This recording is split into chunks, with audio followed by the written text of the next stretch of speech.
Thank you for that, Tracy. Well, most of us have heard of middle child syndrome, and did you know that being first or last born can impact on your life? It's a fascinating topic, and here to explain is parenting expert Michael Grose. Michael, good morning to you. Good morning, Georgie. Obviously genes play a part, obviously environment plays a part, but research shows birth order really does affect our personalities. Just explain that for us. Yeah, look, it's the whole notion of where you're born is really quite important. We often underestimate it. So birth order works in two ways. It's about parenting.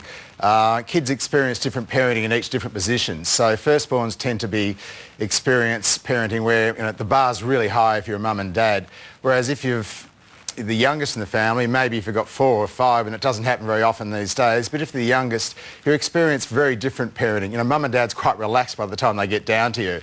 And the other aspect where birth order comes in is simply each position requires something very different of you. So if you're a first and a second, if you're the first one, often responsibility is taken. So the second one says, well, I can't be the responsible one. They'll think I might be the pest, or I think I might do other things to keep mum and dad busy.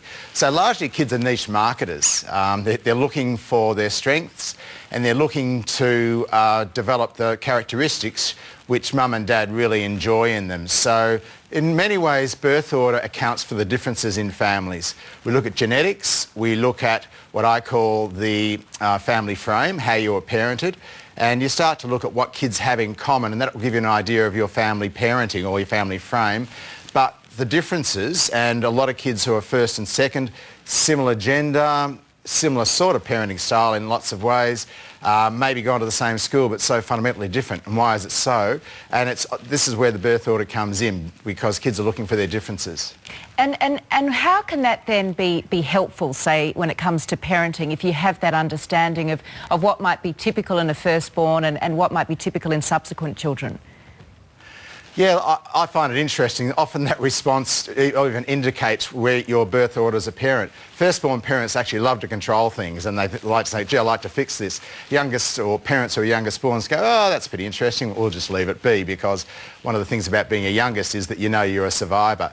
So very much the whole idea of firstborns tend to be achievement oriented. They tend to be the family standard bearers. So if it's an academic family, good chance the firstborn may be an academic as well, or go down that track.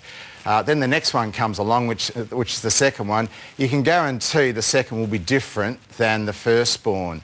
So, mum and dad, in some ways, there's not that much you can do about it. One of the things you can do is... But it can be positive, of course, can't it? I mean, it can be a positive thing to seek out different attributes.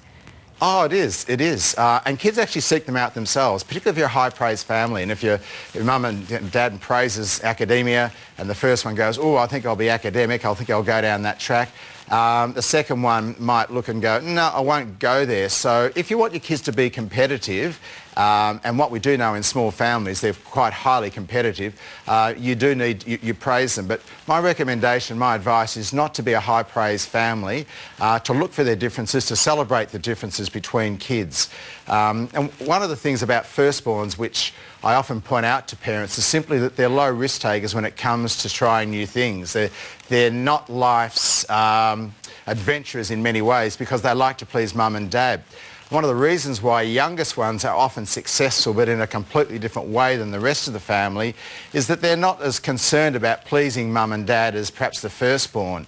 And so youngest ones tend to be very different. Often I hear people say, gee, youngest ones aren't achievement oriented. Yeah, achievement is important to them, but often they'll be quite successful in a completely different way than everyone else in the family.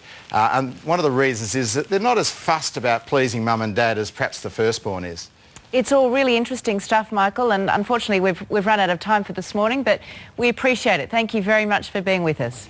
That's a pleasure, Georgie.